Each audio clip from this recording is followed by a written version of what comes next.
보통 수행을 하면서 부처님이 되기까지 과정을 5단계로 나눠서 이야기합니다. 첫 번째가 자량이, 그 다음에 가행이, 그 다음에 통다리 또는 견도라고 그러죠.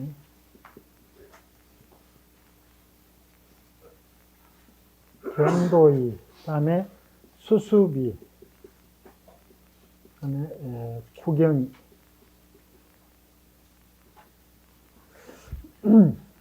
그렇게 해서 5단계로 나눠가지고 구경이가 되면은 부처님이 되는 것입니다. 그런데 우리가 수행을 하면서 보면은 무슨 한국뿐 아니라 전 세계적으로 수행자들이 참 많습니다. 그러나 그 모든 수행자들이 전부 다 구경이에 이르는 분들은 정말 적습니다. 남방이라고 많은 것도 아니고 북방이라고 적은 것도 아닙니다. 북방이라고 많은 것도 아니고 남방이라고 또 적은 것도 아닙니다. 그래서 어떤 수행을 해서 구경이까지 성취했는지 하는 비율은 정확히 나타낼 수도 없고 사람만큼 그 특성이 다르기 때문에 어떤 수행법이 더 구경이에 빨리 가는지 또는 더 많이 되는지 하는 것은 이야기할 수가 없습니다. 그러나 남북방에서 어쨌든 간에 수행을 통해서 구경이에 이르는 분들이 있는 것만은 사실인 것 같습니다. 그런데 그분들의 행법 내용을 보면은 그 행법 내용이 다양합니다. 남방에도 다양하고 북방에도 다양하고 또 남방에서도 보면은 서로 잘 안 맞는 방법들이 있어요. 그래서 이쪽에서 들어보면은 이쪽 것이 잘 안 맞는다고 이야기하고 또 이쪽에 들어보면은 이쪽 것이 잘 안 맞는다고 이야기할 그런 부분들이 서로 있습니다. 북방에서도 마찬가지고 또 남북에서도 마찬가지겠죠. 이와 같이 여러 사람들이 함께 어울려서 수행을 하다 보면은 각기 사람의 특성이 다른 만큼 많은 다른 일들이 벌어지고 있기 때문에 어떤 것이 반드시 어디에서나 다 맞는다라고 이야기하기는 어려운 것 같습니다. 다만 훌륭한 스승을 만나가지고 정말 그 밑에서 구경에 이르기까지 온갖 나를 다 버리고 수행에 임하는 자세가 완벽히 갖추어진 사람들은 남북방이나 또는 동서에 어디에 구간되지 않고 마침내는 구경에 이르는 것 같습니다. 그런데 그와 같은 스승도 만나고 도반도 만나고 좋은 수행투도 만나고 좋은 시절을 만나는 것들은 그냥 얻어지는 게 아닌 것 같습니다. 그래서 누구라도 그와 같은 자기 수행을 잘 하기 위해서 그와 같은 일들을 잘 닦아가는 그런 것, 마음 씀씀이나 행동들이 필요합니다. 그래서 구경에는 이르지 못했지만 구경에 이르도록 자기 바탕을 잘 마련하는 일들이 어쩌면 굉장히 중요한 일입니다. 그래서 이 자량의 자리, 우리는 수행을 위한 기초 자리를 튼튼히 잘 닦아가는 것이야말로 구경에 이른다고 하는 것을 담보하는 주춧돌인과 마찬가지입니다. 그래서 이 자량이 수행을 잘 하지, 그게 굉장히 낮은 단계 수행이 아닌데 사실은. 다만 구경에서 보니까 이런 순서로 수행이 이루어져 가지고 구경 깨달음을 기준으로 보니까 자량이라고 하는 행위가 처음부터 시작한 행위인 것처럼 보이지만 자량 수행의 기본을 닦아가는 과정들의 마음 씀씀이 그 자체는 바로 구경에서 부처님들이 하는 행동하고 똑같다는 겁니다. 그래, 작년에도 말했습니다만 계율이라고 하는 문제가 구경에 이르기 위한 바탕으로서 중시되기도 하지만 다른 한편으로는 이 자체가 부처님의 삶의 모습을 나타내는 행동이다. 행동 양상이다. 그래서 계율할 때 파티모카라고 이렇게 사분 비구니 계본의 제목이 파티모카라고 이렇게 부르는데 그 제목이 별별 해탈입니다. 그러니까 많은 계목 가운데서 스스로 이제는 예를 들면 살생을 하지 마라 하는 계목에 대해서 마음 깊숙이 이제 살생을 하려고 하는 마음조차 나오지 않으면 살생이라고 하는 계목에서 스스로 해탈돼요. 그러면 우리는 해탈되지 않는 행위에서 행위적 양상으로 그와 같은 계율을 지키고 있지만 그 내용은 구경이의 부처가 하는 행동과 더불어 같다 이 말입니다. 그래서 자량에서 하고 있는 그런 많은 양상들이 구경에 이르지는 못했지만은 그래도 궁극적으로 구경에 이른 사람들이 하는 행동들을 본받아서 수행자들은 그렇게 살도록 요구하고 있는 것 같습니다. 그런데 여기서 중심이 되는 것 중에 하나가 뭐냐면 정념입니다. 아까는 염이라고 하는 것을 망념이나 그런 것은 마음의 경계지음으로 이야기하고 있는데 이때 이 염은 주시한다고 하는 말입니다. 주시하는 것은 무엇인가? 자기 몸과 마음에서 일어나는 모든 행동 양상들을 그대로 주시하는 겁니다. 그래서 좋으면 좋은 것이 온 대로 주시하고, 그러니까 좋은 것을 탐하려고 하는 생각을 갖지 않고, 그 다음에 싫은, 지금까지는 그와 같은 소리가 들리면 싫은 마음이 일어났으니까 하루아침에 그것을 주시한다고 해서 싫은 것이 사라지는 건 아닙니다. 그러나 지금 내 마음 가운데 싫어하는 마음이 발생했구나 라고 알아차리는 거예요. 그렇게 마음을 알아차리면 싫어하는 마음과 알아차리는 마음이 한순간에 두 가지가 다 같을 수가 없어요. 그래서 만일에 내가 지금 싫어하는 마음이 발생했구나 라고 알아차리면 차릴수록 싫어하는 마음 자리는 점점 희미해져 가는 거예요. 그래서 어느 때는 이 뒤에 내가 발생하는 마음을 명확히 알아차리면 이 마음은 스스로 소멸되가 거예요. 그러면 그 당시에도 마찬가지로 어떤 마음이 드느냐면 마치 별별 해탈처럼 그 순간에 싫어하는 마음으로부터 자신이 해탈되어 있는 상태예요. 즉 해탈이란 방금 일어난 탐심과 진심이 소멸된 상태를 의미한다. 이게 따로 있는 게 아니고 우리를 얽어매고 있는 그런 상황이 이 주시한 상황으로부터 소멸되면은 그 자체가 해탈인데, 물론 우리가 구경 해탈이 아니기 때문에 또 그런 상황이 오면 다시 일어나게 되겠죠.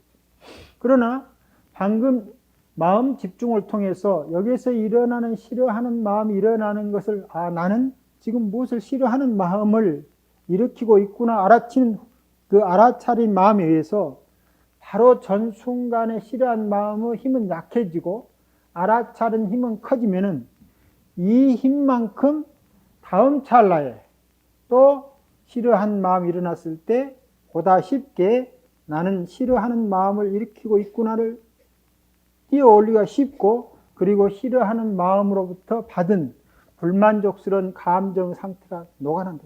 줄어들어요. 그래서 이와 같이 자기가 무슨 행동을 하든지 간에 그 행동을 잘 주시하고 있는 바른 주시를 통해서 그 행동 하나하나가 잘 익어가면은 어떤 일이 발생하느냐 하면 이제는 싫어하는 대상이 소멸해요. 주시만 남아있고 싫어하는 대상이 소멸하는 것을 난이라고 해요. 난. 따자는 난자 써가지고 부라자에 이렇게 쓰는 난자 있죠. 난이라고 해요. 그럼 그렇게 되면은 이제 대상에 대해서 자기가 감싸는 포근한 마음이 형성되는 거예요. 그전에는 싫은 대상으로 그 대상을 보아왔었는데 어떤 싫은 일로 그걸 주시를 계속하면은 이제는 싫어하는 대상으로 그 전까지 존재했던 것이 소멸되고요. 없어진다. 그래서 그것과 더불어서 이제 주시하는 주시자는 남아있는데 대상은 소멸하는 단계가 오는 것을 아니라고 해요. 이것이 이제 가행에 들어가는 거예요. 그렇게 해서 대상이 소멸돼 가면은 이제 점점해서 주시하고 있는 주시자조차 소멸돼 갑니다. 그래서 이제 객관도 사라지고 주관도 사라지는 단계에 이르게 되면은 정리에 이르겠죠. 난 정할 때 정리. 그러면서 이제 우리 삶을 구성하고 있는 것은 그전에는 어떤 주시자가 있었고, 제일 처음에는 무엇인가 대상이 있었는데, 대상이라고 하는 것이 내가 어떻게 주시하느냐에 따라서 대상의 성격이 바꿔지면서 궁극적으로 대상이라고 하는 것은 우리가 경험한 대로 존재하지 않는다라고 하는 것을 확연히 알게 되는 거예요.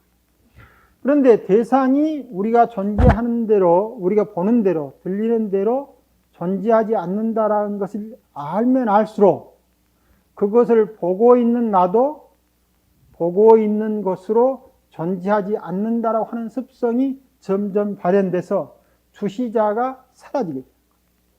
그래서 보이는 대상이나 주시자가 사라지면서 그 가운데 모든 것들은 보거나 듣거나 또는 보는 자나 들리는 자가 있는 것처럼 존재하지 않는다라고 하는 지혜가 성숙되가는 거예요. 그것을 인이라고 해요. 그래서 난정인에서 이제 주관과 객관의 존재를 구성하고 있는 것들이 그렇게 있지 않음을 확연히 알아가면 알아갈수록 이 지혜의 힘이 커가지고 마침내 우리를 구성하고 있는 자아의 덩어리가 해체돼요.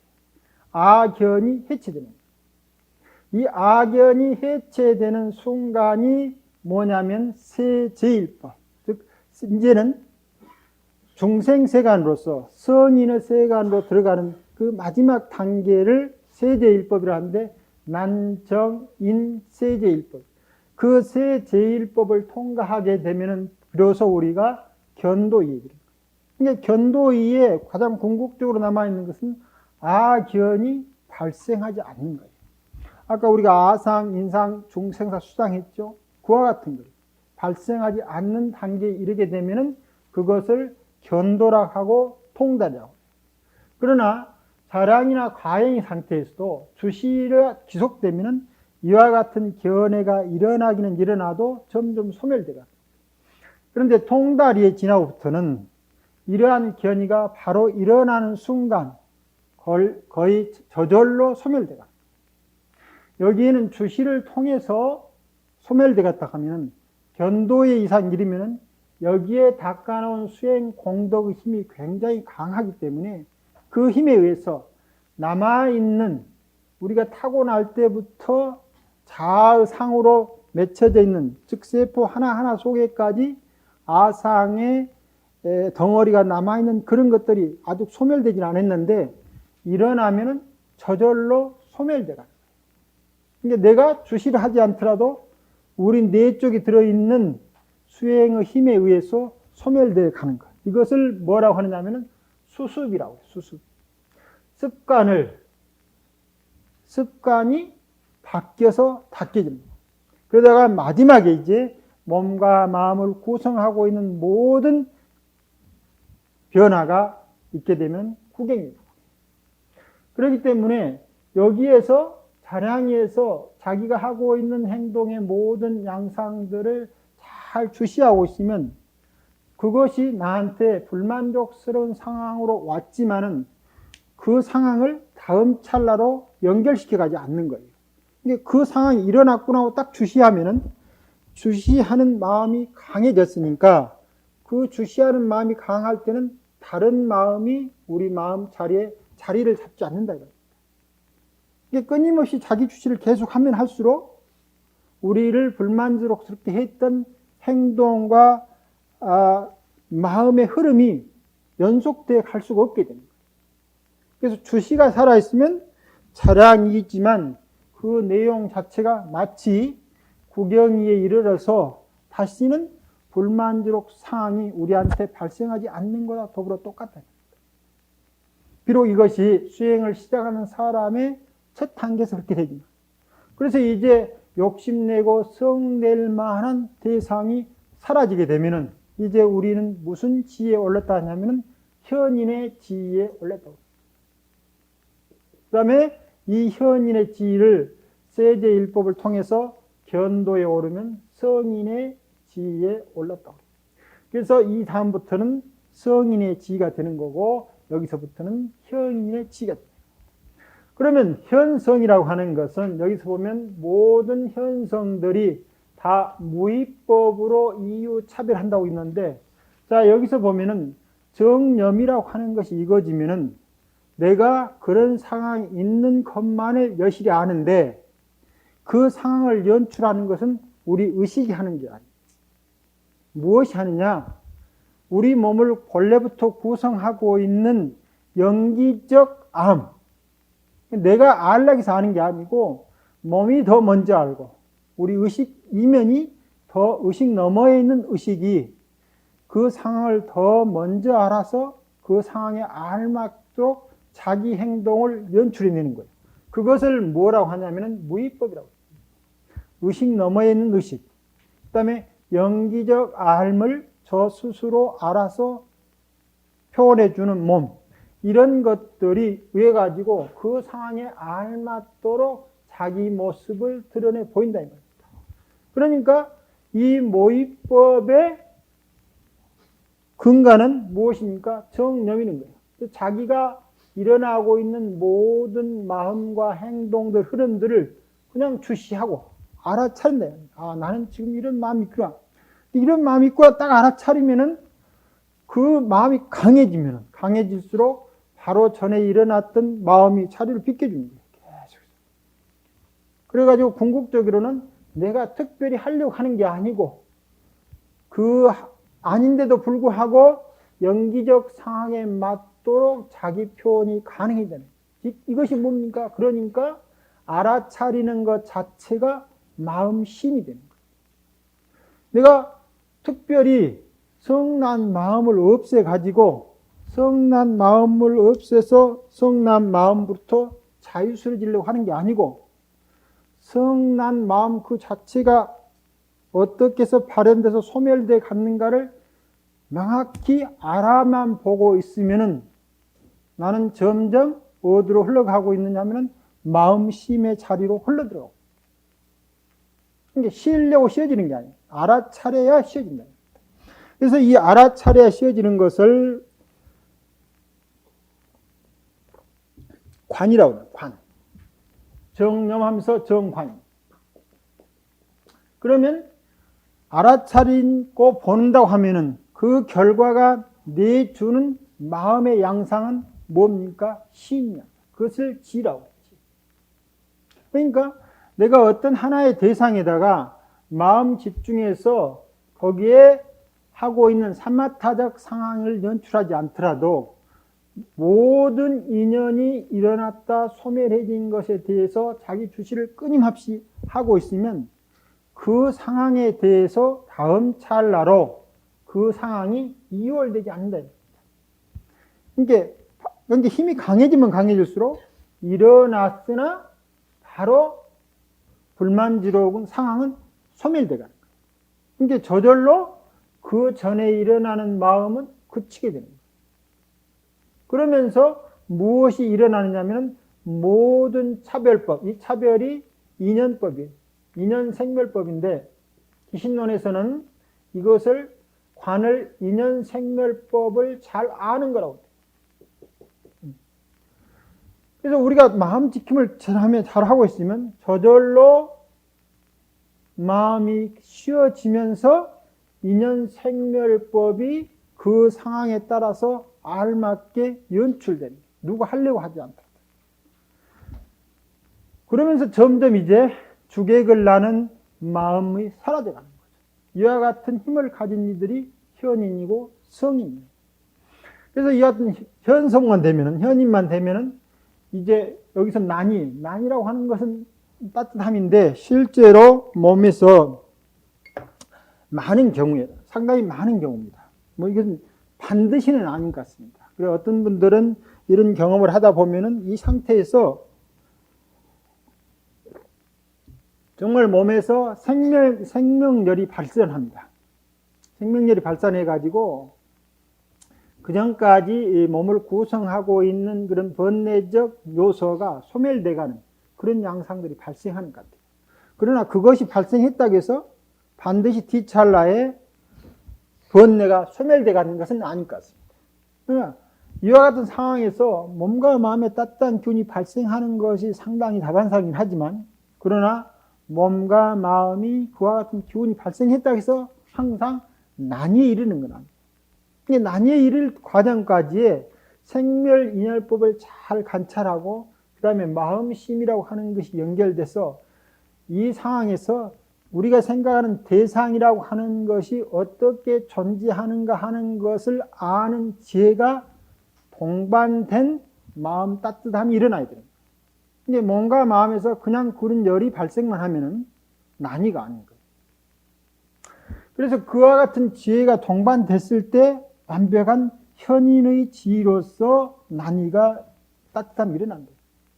그러니까 대상이라고 하는 것이 내가 그렇게 생각했기 때문에 그렇게 있는 것이 되거든요.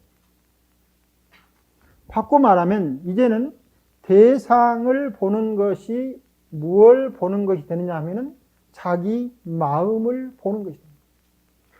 그전에는 마치 대상에 의해서 내가 그렇게 보는 것처럼 여겨졌었는데 이제는 점점 대상이라고 하는 것이 자기 마음 거울이 되는 거예요. 그러다 보니까 이제 이 대상이 실제로 대상이 아니고 주체적인 자기 마음의 활동인 거예요. 그래 대상이 사라지게 되면 주체적인 자기 마음 활동도 쉬어지게 됩니다. 그와 같은 것이 지가 됩니다. 그래 이 두 대상도 쉬어지고 자기 마음도 쉬어져서 다른 세계를 경험하게 됩니다. 그것이 방금 말한 정이다. 이것도 마찬가지로 이와 같은 상황에 있을 때 아주 많은 생명력을 동반하는 경우가 있지만 그와 같이 주객이 소멸돼서 완벽하니 사라진 것을 경험해서 주관도 객관도 우리가 형성해 놓은 마음의 양상에 의해서 그렇게 있다라고 하는 지혜를 불러일으키는 따뜻함이 아니면은 그것은 정의가 아니다. 왜냐하면 바로 다음 찰나에 주객이라고 하는 것이 우리가 생각했던 것처럼 존재하지 않는다라고 하는 지혜가 아주 솟아오른 단계가 인이기 때문에. 그래서 이제 동달에 되면은 자아가 완전히 소멸될 뿐만 아니라 영기법에 대한 확연한 통달이 있어서 부처님 법에 대한 의심이 사라지는 거예요. 그 다음에 십견 중에서 개금치견이라고 하는 것이 있었는데 보통은 외도의 계율이라고 그러는데 그러니까 형상으로 취해진 계율을 통해서 깨달음에 이른다라고 하는 그런 의미입니다. 그러니까 계율이 형상화, 상되어 있는 거죠. 그러니까 계상을 통해서 계의 본질적인 의미가 난정의처럼 주객이 사라진 대로 이끄는 작용을 이끄는 게 아니고 계라고 하는 것 자체가 어떤 의미체계로 자리 잡은 그런 계율들이 됩니다. 그런 것들을 개금치라는데 그런 형상들이 사라지는 거예요. 왜 사라지냐면은 이때 이 계상이라고 하는 것은 앞에 말한 자랑이에서 바로 모든 자기 행동과 마음씀 자체가 해탈로 이끌어주는 덕목으로 작용했어야 되는데 그리고 이때 이 계상이라고 하는 것도 마찬가지로 강을 건너는 뗏목처럼 돼야 되는데 그렇지 않고 법문이 강을 건너서 가지고 있는 것처럼 계상도 그걸 이루고 난 다음에도 가지고 있는 그렇다고 해서 이 상태가 되면 아무렇게 사는 건 아니에요. 분명한 게 해탈된 계율의 도덕성을 완전히 담보하고 있으면서도 거기에 매이지 않는 그런 삶이 된다. 그런데 보통에서 그렇지 못한 경우가 있어가지고 이 통달에 이르게 되면 악연이 소멸되고 의심이 소멸되고 그 다음에 이와 같이 잘못된 계율 해석이나 상들이 다 소멸됩니다. 그러나 아직은 이 통달이부터 구경에 이르기 과정까지에 우리 몸과 마음에 남아있는 탐심이나 진심이나 그 밖에 다른 많은 번뇌들이 아직 남아있습니다. 그러나 그 번뇌들은 일어나는 순간, 아까 여기는 주시를 우리가 의도적으로 통해서 이루어가는 과정이라 하면은 이때부터는 거의 주시가 저절로 일어나는 거예요. 이게 마음씀마다 주시가 돼가지고 그저 그 전에 우리 타고나면서 갖고 있었던 탐심이나 번뇌가 절저 다음 찰나로 이동하지 않는 거예요. 그러니까 일어나자마자 소멸되고 일어나자마자 소멸됩니다.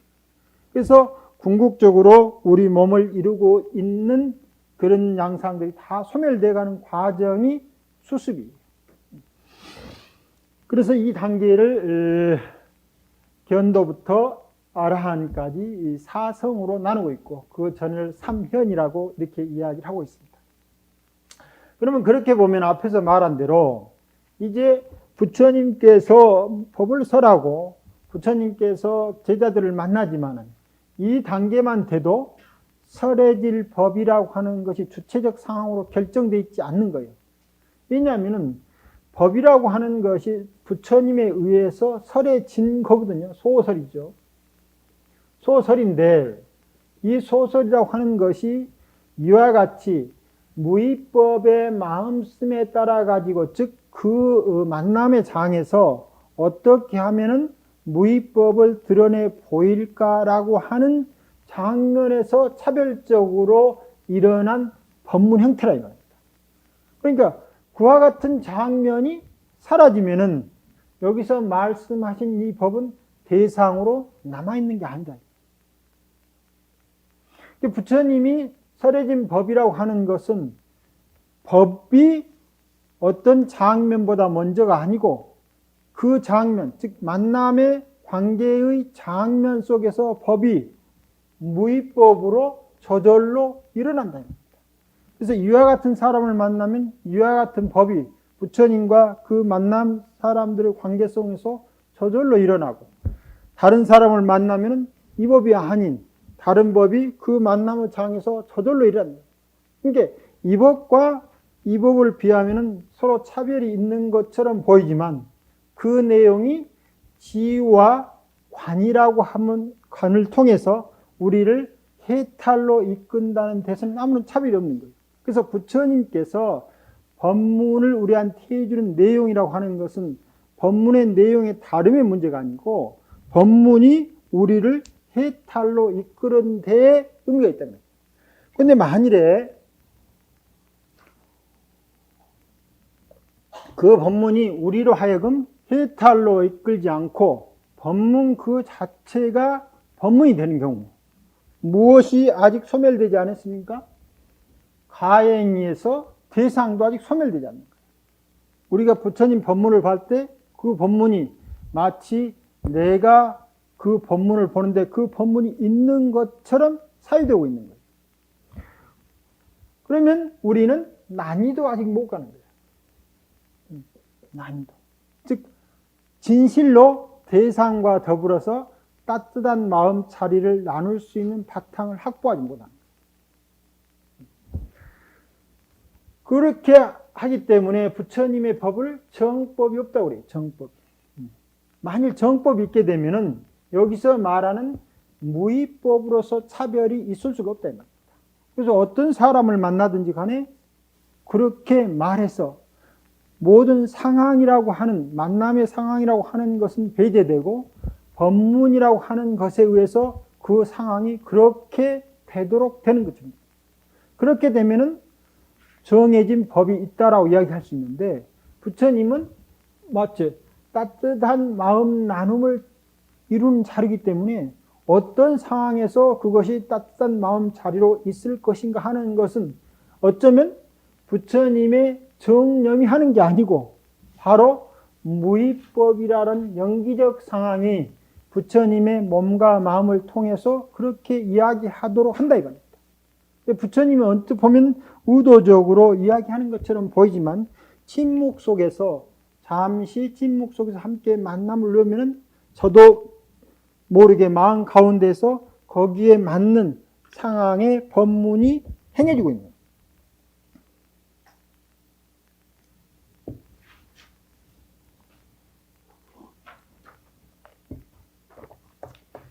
그래서 그와 같이 행해지는 것.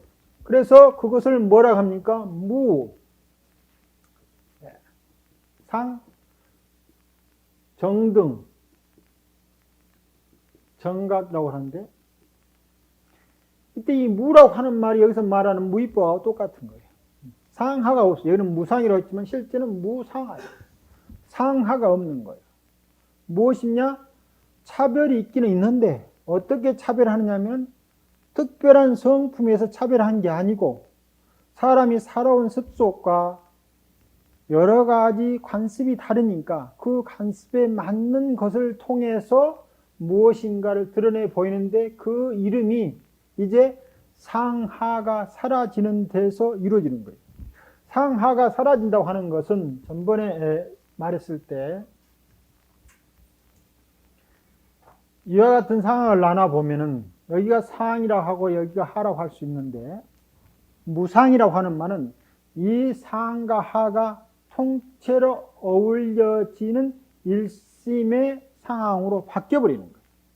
그러니까 이걸 떠나가지고 그 위에 무상이라고 하는 특별한 법이 있는 게 아니라 우리는 상이라고 하는 것은 이 하에 상대되는 것으로서 상을 삼고 있었는데 그 두 가지가 일심의 한 삶을 표현하게 되면은 상하가 없어지는 거예요. 무엇만 있습니까?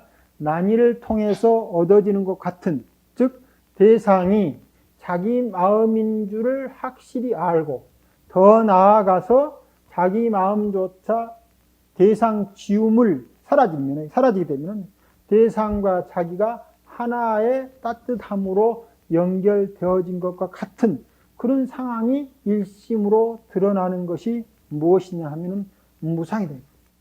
그와 같은 것이 정등이에요. 그러니까 상과 화가 분명히 있음에도 불구하고 그것이 한 생명으로 함께 어울려져서 상으로서 한 생명을 드러내 보이고 하로서 한 생명을 드러내 보여가지고 상화의 어떤 차별적 지희가 전혀 사라진 데서 일어난 함께함, 그것이 정등이라. 그래서 이것을 반야신경에서는 무등등이라고. 정등이 무등등이에요. 바꿔 말하면 무등등은 차별적이고 정등은 무위법인 거예요. 그러니까 어떨 때는 부처님 이름을 정등이라고 부르고 어떨 때는 부처님 이름을 무등등이라고 불러요. 반야신경에서 시무상주, 시무등등주 할 때 이 무등등이라고 하는 것이 부처님의 다른 이름이라 합니다. 또 아울러서 정등도 부처님의 다른 이름이 되고 정각, 이 정각이라고 하는 것이 여기서 말한 정념을 통해서 내가 깨달으려고 하는 게 아니고 마음 쉬고 있는 주시를 하게 되면은 주시 그 자체가 전찰나에 일어났던 마음이 주시함으로써 주시가 그 마음자리로 내려앉음으로써 바로 전찰나에 일어났던 마음자리가 후찰나로 연속에 갈 수 없게 만든다. 그러니까 이 마음이 주시하면서 쉬게 됩니다. 그러면서 점점 마음이라고 하는 것이 우리는 번뇌 상황이라고 하는 것이 연속돼 가는 것으로 보였는데 주시를 쭉 하다 보니까 마음이 상황이라고 하는 것도 무엇입니까? 인연 화합에 의해서 그렇게 연출되고 있는 거예요. 더 나아가면은 이제 마음과 마음의 간극이 보이기 시작하는 거예요. 마음이라고 하는 것도 인식 주체라고 하는 것도 마치 이 줄처럼 지속되는 게 아니고 마음과 마음이 끊임없이 단절되면서 마음이 일어나고 단절되면서 마음이 일어나고 마음이 연속돼 가지 않아요. 그러니 마음도 전후찰나에 연속돼 가지 않고 그 다음에 우리가 바람직하지 않는 상황도 연속되지 않으면서 마음의 속성이라고 하는 것이 무상이라고 하는 것을 확연히 알겠네요. 그러면 여기서 보면 대상이 소멸됐으니까 대상이라고 하는 대상이 저절로 항상하지 않고 무상인 줄 알고 그 대상이 자세히 살펴보니까 대상에 그렇게 있는 게 아니고 내가 대상을 그렇게 보도록 하는 자기 얼굴이었다는 겁니다. 그래서 대상이 무상인 줄을 알게 될수록 그것을 지켜보는 자기 마음도 무상인 줄을 확실히 알게 됩니다. 그래서 무상을 확실히 보게 되는 것이 무엇이냐면 정각이 됩니다. 만일에 전찰나의 마음과 후찰나의 마음이 연속적으로 이끌어내되 그러한 주시를 통해서 이와 같은 것이 발생한다고 하는 것 자체가 뭘 의미하냐면 무상이 그 바탕이 되기 때문에 그런다. 만일 무상이 그 바탕이 아니라고 하면 우리가 의도적으로 전찰나의 마음을 중지시키려 해도 중지시킬 수 없는 거예요. 그것이 상성이기 때문에 마음이 계속 가야 됩니다.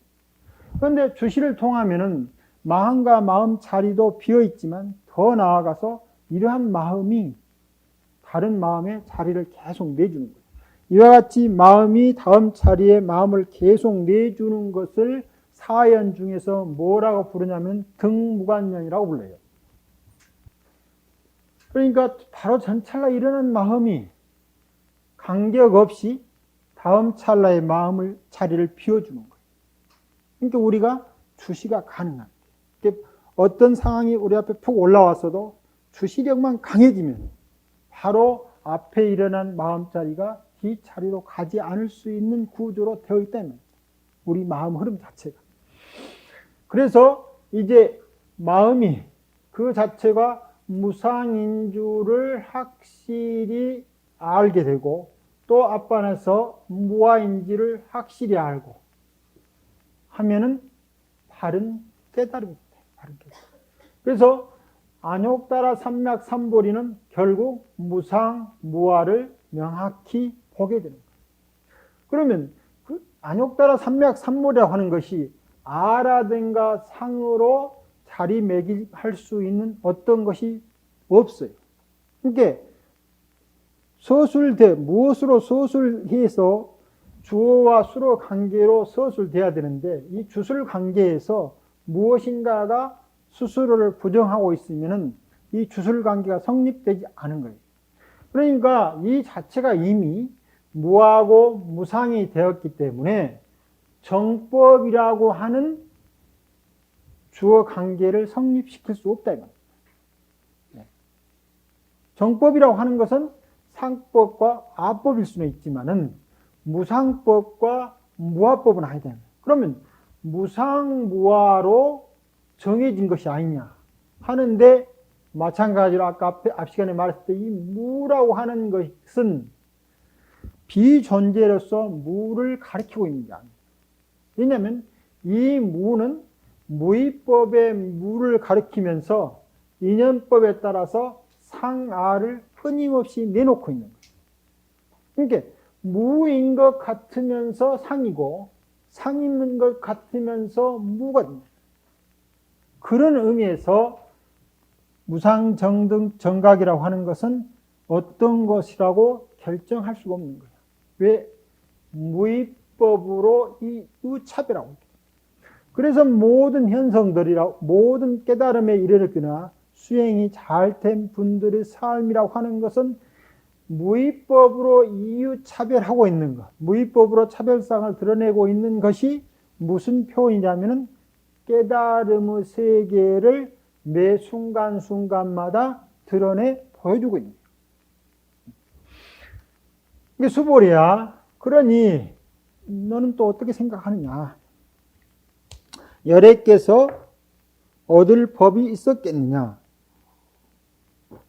라고 묻고 있는 거예요. 그렇게 되면은 열애에 의해서 소유한 법이죠.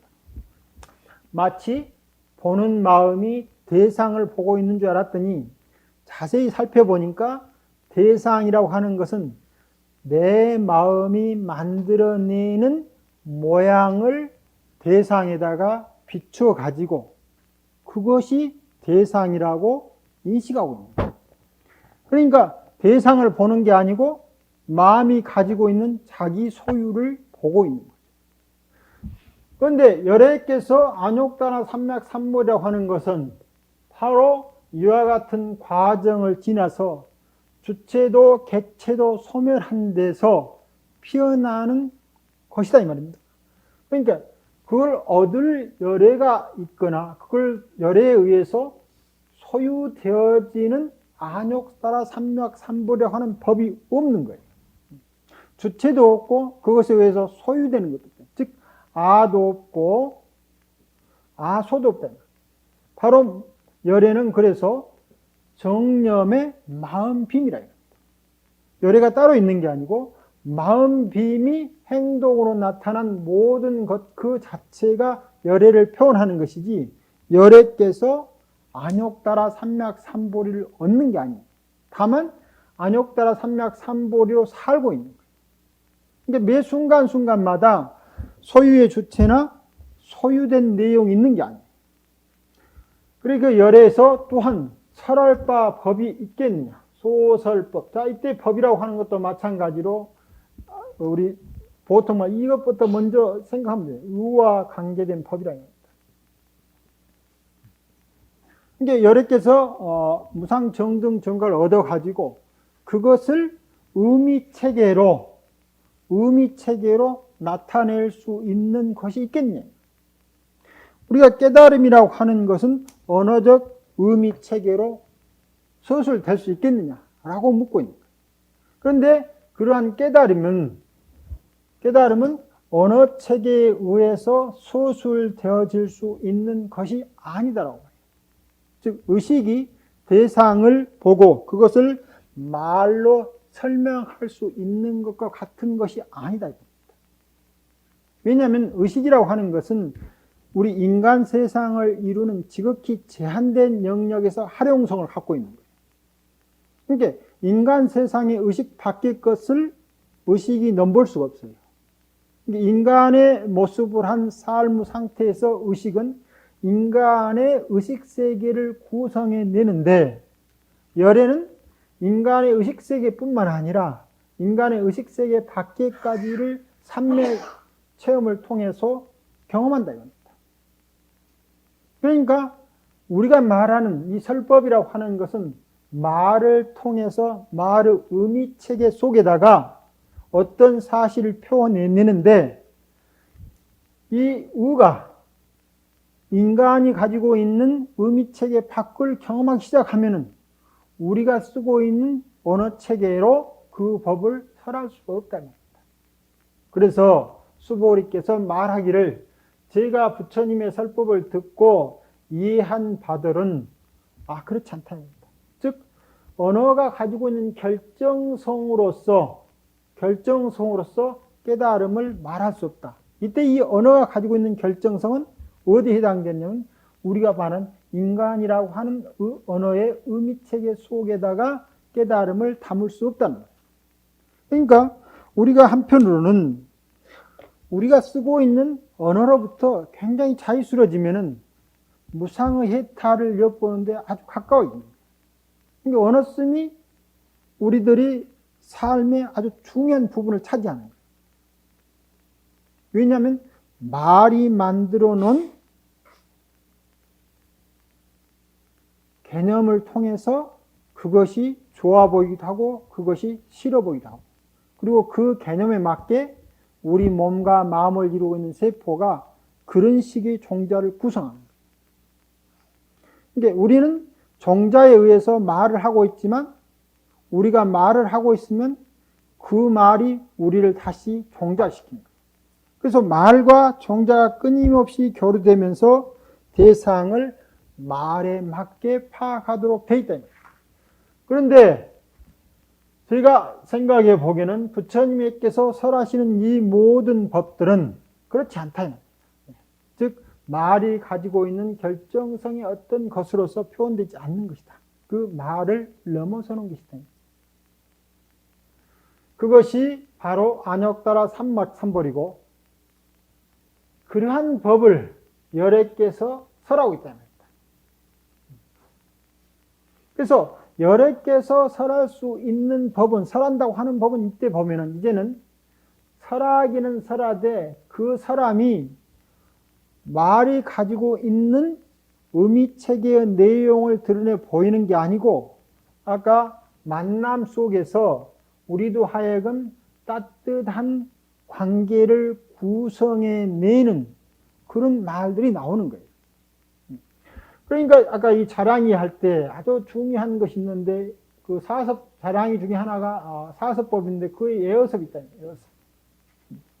말을 나눌 때 말에다가 사랑을 담고 있으면 말이 가지고 있는 정해진 의미 체계를 넘어선 관계를 구성하는 거예요. 그래서 이 자랑이에서 우리가 해야 될 많은 덕목 가운데 하나가 예어섭이에요. 부처님께서 설하지만은 부처님께서 설한 법이라고 하는 것은 결정된 법이 아니다. 즉 말을 하긴 하되 사랑과 자비라고 하는 보통의 말이 가지고 있는 것을 넘어선 데서 일어난 언어 쓰임이다. 말이다.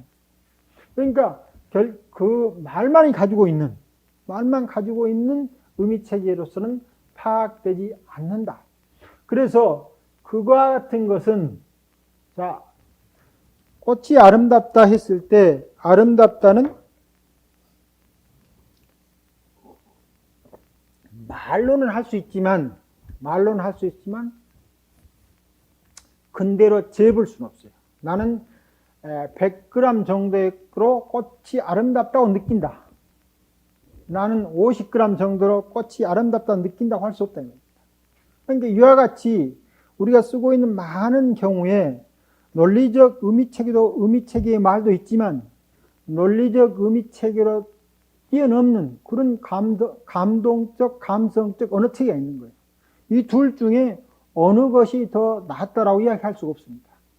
그런데 여기서 말하는 이 찌착이 없는 것은 바로 아름답다고 느낄 때 이 감정이 나와 꽃하고 겨루 가운데 느끼는 감정의 폭을 계속 넓혀가는 거예요.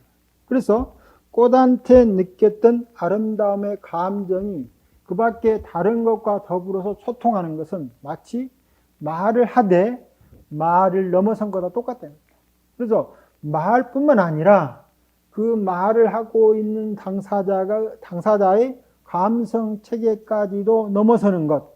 그렇기 때문에 우리는 논리나 또는 감성으로서 잡히는 것에 의해서 이야기하는 게 아니에요. 그것을 다 뛰어넘는.